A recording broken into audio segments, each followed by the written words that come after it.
दोस्तों, अगर बैंक खाते में कुछ पैसा यूं ही पड़ा है और उस पर लगभग जीरो रिस्क के साथ रोजाना इनकम कमानी है, तो ये वीडियो आपके लिए ही है। आज हम बात करने वाले हैं लिक्विड ईटीएफ के बारे में। Welcome to our channel smart retailer Amit. अगर आप इस चैनल पर नए हैं तो प्लीज सब्सक्राइब कर लीजिए ताकि स्टॉक मार्केट की कोई भी बड़ी अपडेट, न्यूज या ब्रेकिंग एनालिसिस आप मिस ना करें। कभी सोचा है कि बैंक या डीमैट खाते में जो पैसा पड़ा है वो असल में कितना कमा रहा है? ज्यादातर मामलों में वो पैसा बस सो रहा है, अपनी पूरी क्षमता से बहुत ही कम काम कर रहा है। अच्छा, चलिए इसे नंबरों में देखते हैं। एक नॉर्मल सेविंग्स अकाउंट वो हमें साल का 2 से 3% ब्याज देता है। वहीं दूसरी तरफ एक लिक्विड ईटीएफ ये 6 से 7% तक का रिटर्न दे सकता है। ये जो बीच का फर्क है ना, यही वो मौका है जिसे हम अक्सर अनदेखा कर देते हैं।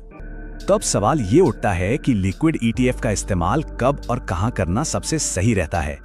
चलिए इसके 3 सबसे कॉमन और फायदेमंद इस्तेमाल देखते हैं।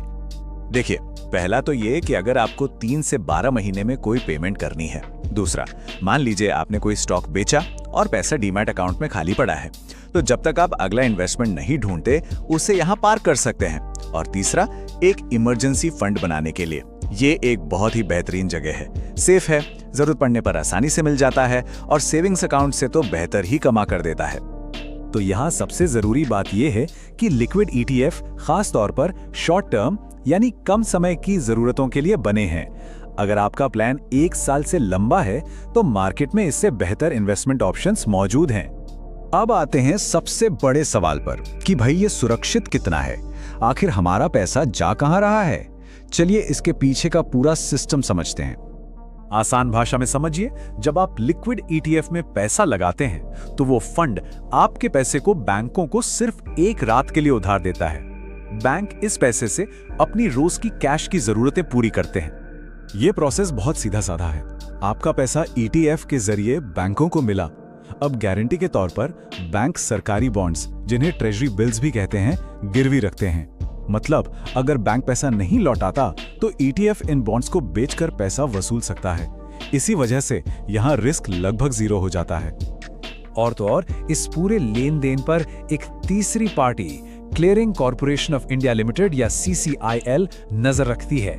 ये पक्का करती है कि कोई गड़बड़ या घोटाला ना हो। मतलब आपके निवेश पर एक और सिक्योरिटी लेयर है। चलिए सेफ्टी की बात तो हो गई। अब देखते हैं कि इसमें पैसा बनता कैसे है और हम इससे कितनी उम्मीद रख सकते हैं। देखिए, इसमें सबसे अच्छी बात यह है कि रिटर्न किसी अंदाजे पर नहीं मिलता। ये सीधे सीधे ओवरनाइट इंटरेस्ट रेट से जुड़ा होता है, जिसे आप निफ्टी 1 डे रेट इंडेक्स पर खुद ट्रैक कर सकते हैं। ये रेट इकोनॉमी के हिसाब से ऊपर नीचे होता रहता है। फिलहाल आप लिक्विड ईटीएफ से साल के लगभग 6 से 7% के रिटर्न की उम्मीद कर सकते हैं, जो कि जैसा हमने देखा सेविंग्स अकाउंट से कहीं ज्यादा बेहतर है। जैसा कि महान निवेशक वॉरेन बफेट कहते हैं, हमेशा समझकर निवेश करना चाहिए। और अच्छी बात यह है कि अब आप लिक्विड ईटीएफ की बेसिक बातें समझ चुके हैं। आपको पता है कि आपका पैसा सेफ है क्योंकि उसके पीछे सरकारी सिक्योरिटी की गारंटी है और आपको एक ठीक ठाक रिटर्न भी मिलता है। तो ठीक है, अब जब आप इन्वेस्ट करने के लिए तैयार हैं तो आपके सामने 2 मेन ऑप्शन आएंगे। एक है ग्रोथ और दूसरा है IDCW।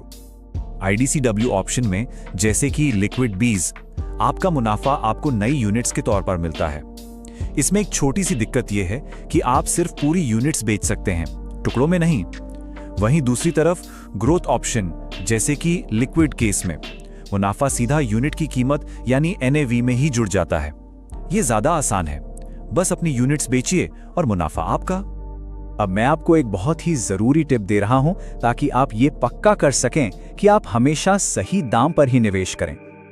INAV यानी इंडिकेटिव नेट एसेट वैल्यू किसी भी पल में एक ETF यूनिट की असली कीमत होती है। मार्केट में कीमत इससे थोड़ी ऊपर नीचे हो सकती है, तो खरीदने से पहले हमेशा एसेट मैनेजमेंट कंपनी की वेबसाइट पर INAV जरूर चेक करें। तो ये रही आपकी चेकलिस्ट। पहले INAV देखिए, फिर उसे मार्केट प्राइस से कंपेयर कीजिए और सबसे जरूरी, हमेशा लिमिट ऑर्डर लगाइए। इसका मतलब है कि आप एक मैक्सिमम प्राइस तय कर देते हैं जिस पर आप खरीदने को तैयार हैं।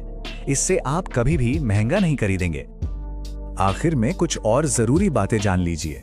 इस पर जो टैक्स लगता है वो आपकी इनकम स्लैब के हिसाब से शॉर्ट टर्म कैपिटल गेन्स के तहत लगता है। अच्छी बात यह है कि इसमें कोई एग्जिट लोड या लॉक इन पीरियड नहीं है, पर हाँ, याद रखिएगा आप इसे सिर्फ मार्केट के टाइम में यानी सोमवार से शुक्रवार ही बेच सकते हैं। तो अब आप ये जान गए हैं कि अपने खाली पड़े पैसे को काम पर कैसे लगाना है। तो सवाल ये है कि ये जागा हुआ पैसा आपके फाइनेंशियल गोल को पूरा करने में अब आपकी मदद कैसे करेगा। This video is for educational and information purpose only. This is not financial, legal or professional advice. We are not SEBI registered advisor or experts, and viewers should conduct their own research and consult qualified professionals before making any financial decisions. The channel is not liable for any losses or